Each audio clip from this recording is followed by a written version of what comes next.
welcome back. It's such a special day. We are talking about change your brain, change your grades. We're here with our niece Alize. We did last week with Chloe, and Chloe and Alize both helped Daniel with change your brain, change your grades. And it's such a special treat to have you here. And today we're going to talk about killing the ants. So Alize, we told your story in the last, if you didn't hear her story in the last episode, you've got to listen to it. It's amazing. She had a really hard time. Her upbringing was really hard, but she just made the decision she was going to do great in school, and you have.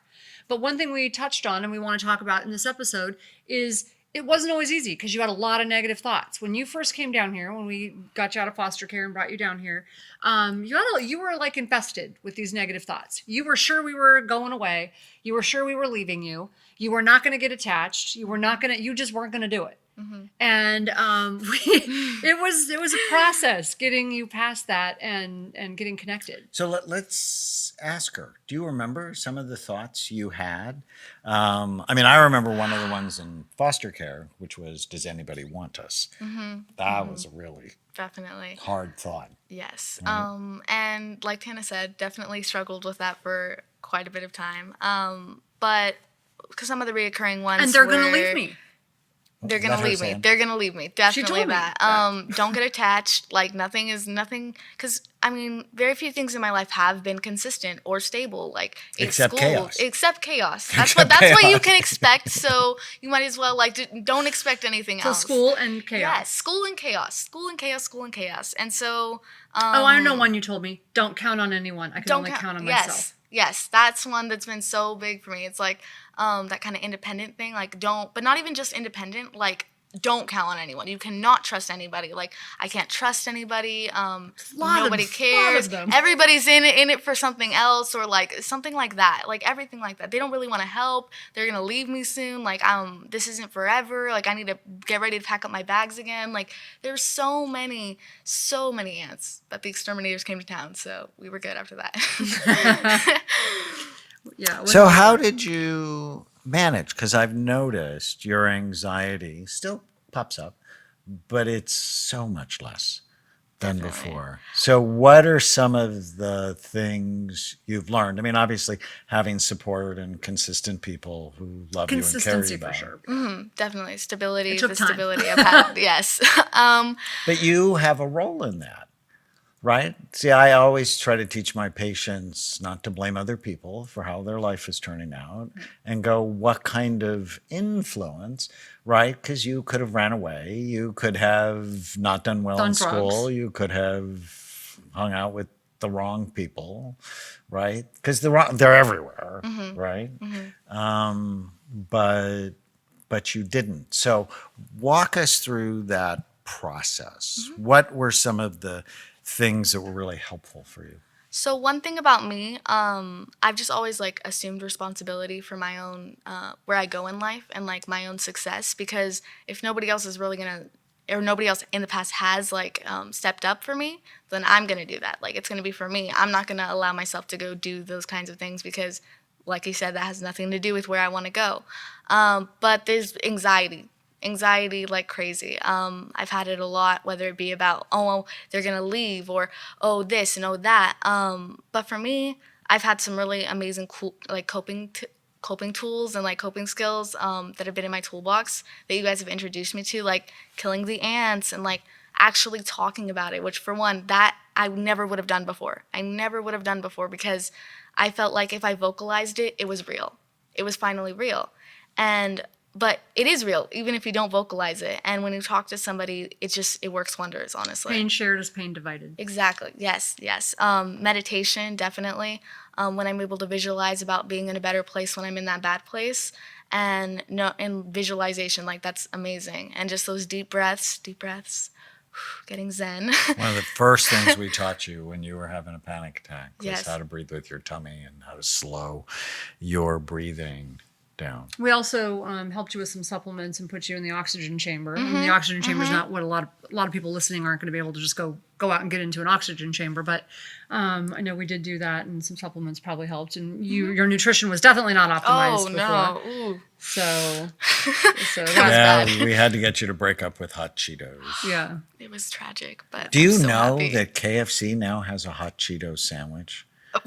Wait, but we have to tell the not story. We have to tell the surprised. story I about her can't say selling I'm food surprised. at school. Oh. We have to. That's hilarious. This speaks to your survival instinct. Yes, it When she does. first got here, Little hustler. and now she doesn't have to do this anymore because we're involved, right? Yes. Tell the story about how you were Okay, selling food. So, my school has a vending machine, and I decided that it would be a good idea to buy hot Cheetos for like $1, like buy many bags, and go into class and sell them to kids for $2.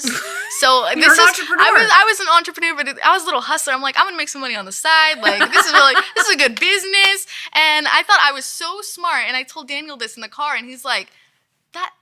He was just like, so You're poisoning your you're friends. poisoning your friends. And like, He's a drug dealer in yeah, school. Daniel probably wasn't the person to tell this because hot She was Cheetos are not. horrified. Yes. We were horrified that she Yes. thall she needed to do this Yes, anyways. exactly. But these are the But it was kinds very of things. entrepreneurial. Yeah, see, keep me around. And yeah. All right, So so that's let's how you talk about survived in the past. Yes. Yeah. I'm gonna let's sell talk hot about Cheetos. killing the ants. Oh, Whenever God. you feel sad, or you feel mad, or you feel nervous, or you feel out of control, which was basically most of your Every life. day. Every day. We want you to write down what you're thinking. So rather than ignore it, write it down, because when you write it down, it helps to get it out of your head. And then you can ask yourself, is it true? Can I absolutely know if it's true? How does this bad thought make me feel? And when you answer that question, you go, that's why you feel bad, because you have bad thoughts. Yes. And turn the original thought around. So, I can't depend on anyone. Write that down. I can't depend on it. Is that true? Well, it's my experience. Is it absolutely true? Well, I don't know. Right? And then when you turn it around, I can depend on someone. It's like, well, do you have evidence that you can? You actually have a lot of evidence. I have a lot of evidence now. that you can, yes. right? And especially when the people in your life are not doing drugs, they're more dependable, Yes. Exactly. right?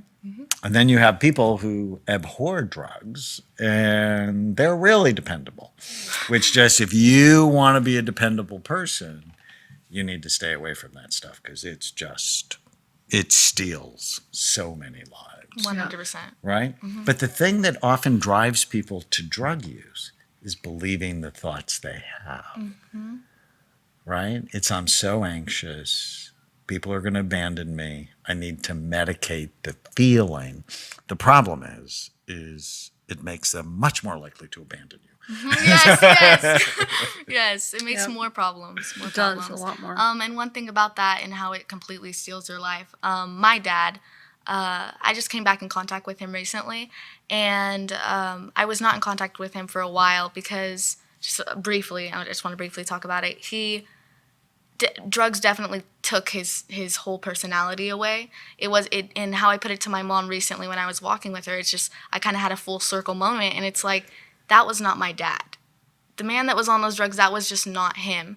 And I wouldn't talk to him, and I had all this resentment. And then when I find, he's been sober for, I don't know how many months, but he's been sober Almost for 6 months. Almost 6 months. He's been sober, and he's in a good environment right now with family. They don't have the best food there, but Yeah, but he reminds me of the person I used to know as well. yes, He's and- starting and to be. his person. I never thought this was gonna happen again, but it was just like one of the most beautiful moments when I finally realized that it's still my dad, and I still have a dad. And after he got sober, just his personality, the best parts of him, like the best parts of the old him that I like to hold on to, were shining through, and I was just like, wow. And I got that full circle of just the crazy, crazy, crazy impact that drugs can have on you, and how they can completely take a person away, but they can come back. And that's one of the main things, is that they can come back. Sometimes. It's really Yeah, important. sometimes. they can come back.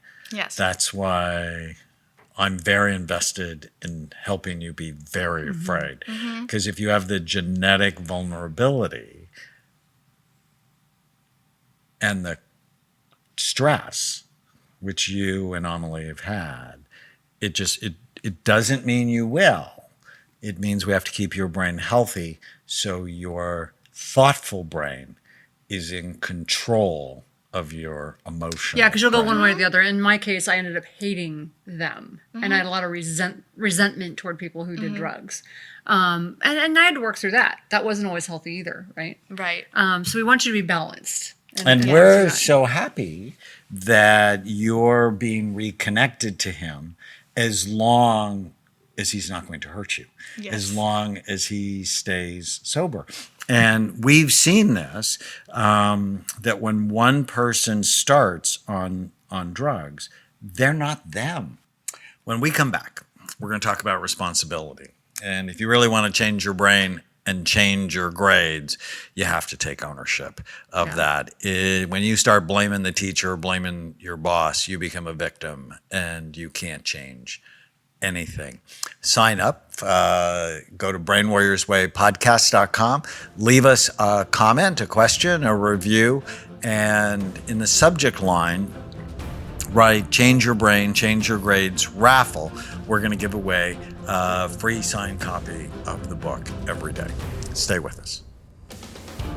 If you're enjoying the Brain Warriors Way podcast, please don't forget to subscribe so you'll always know when there's a new episode.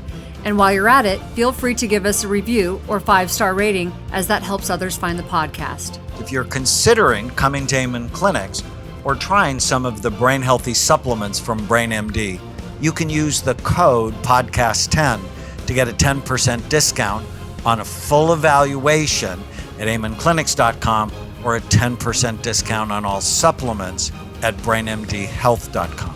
For more information, give us a call at 855-978-1363.